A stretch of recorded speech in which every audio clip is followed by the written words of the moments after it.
Bonjour, donc Stéphanie Widmer, moi je travaille chez Verizon Business France, je suis ingénieure avant-vente pour tout ce qui concerne les communications unifiées, donc SIP trunking, Centrex et tout ce qui est après vidéo, collaboration, etc.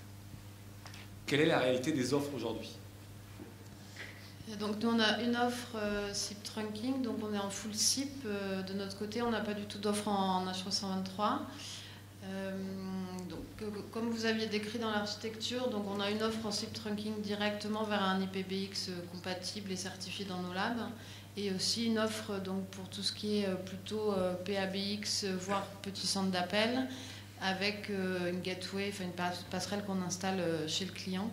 On développe aussi beaucoup en ce moment une offre où on installe un SBC directement dans l'entreprise.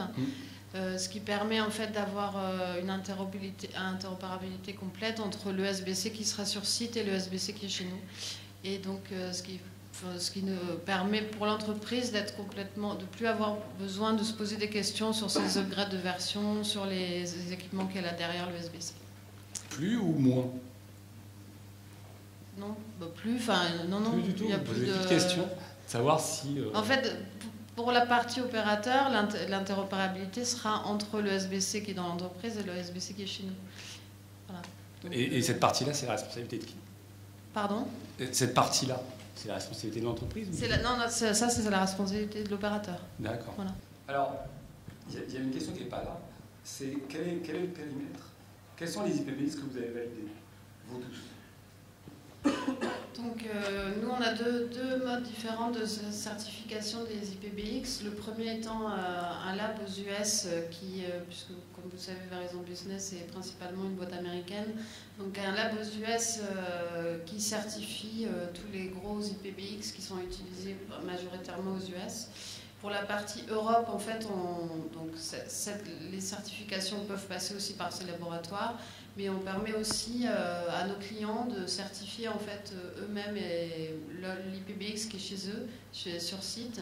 Donc en faisant une petite phase de test, appel entrant, appel sortant, enfin les appels qu'on a décrits tout à l'heure, pour vérifier que les fonctionnalités de base dont il a besoin fonctionnent correctement. Et les clients sont OK? Oui. Partout ouais, parce qu'en fait, du coup, c'est rapide, c'est plus simple, hein, ça permet de gagner du temps et ça lui permet de suivre ses versions directement. Et c'est pas trop une contrainte parce que comme vous l'aviez dit tout à l'heure, c'est vraiment les appels vers l'extérieur, et donc ça peut se faire assez rapidement. En fait. Ouais, c'est des appels sortants. En fait. Voilà, c'est ça. Essentiellement, oui. Et après, bon, bien sûr, tout ce qui est mise en garde, etc. Mais une fois que, généralement, si ça marche sur une version majeure, après, bon, il suffit de retester sur des versions ultérieures, mais il n'y a pas forcément de raison que tout soit cassé tout d'un coup.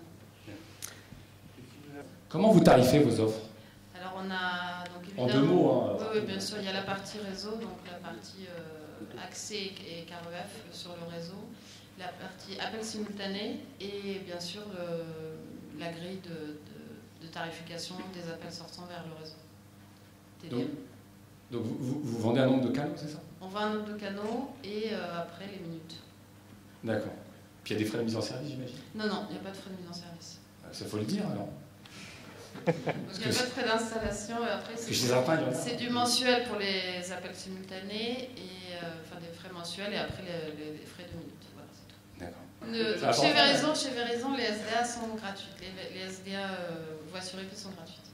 Quel est le périmètre fonctionnel? Qu'est-ce que vous assurez comme service? Donc, par rapport au service, donc évidemment, joignabilité des numéros d'urgence, portabilité entrante, portabilité sortante aussi éventuellement. Nous, donc, on a le fax, c'est possible de le faire en G711 ou en T38.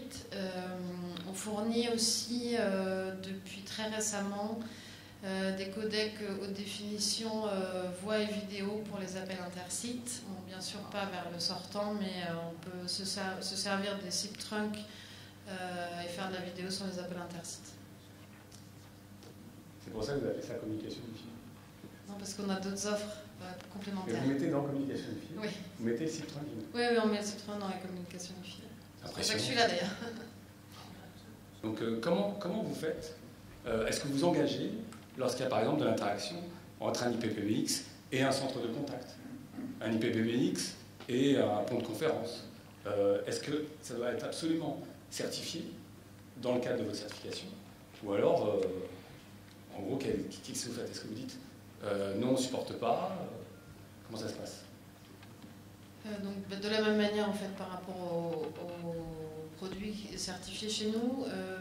Par contre, une différence, c'est que par rapport à tout ce qui est centre d'appel, on évite, si c'est des centres d'appel avec des fonctionnalités très complexes, parce que le SIP, c'est pas très bien géré pour l'instant, tout ce qui est file d'attente, etc.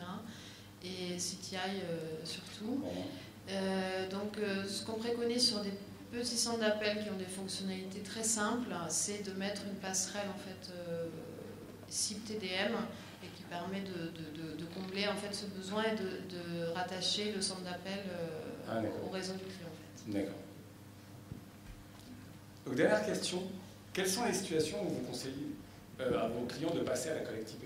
Et enfin, inversement, quelles sont les situations où vous leur dites bah, ça ne va rien vous apporter? Chez Verizon, de la même manière, on préconise le SIP Trunk pour des entreprises multisites, encore mieux multi-pays, puisque ça permet d'avoir une collecte vraiment de tous les sites sur l'Europe, par exemple, sur un seul point de sortie central.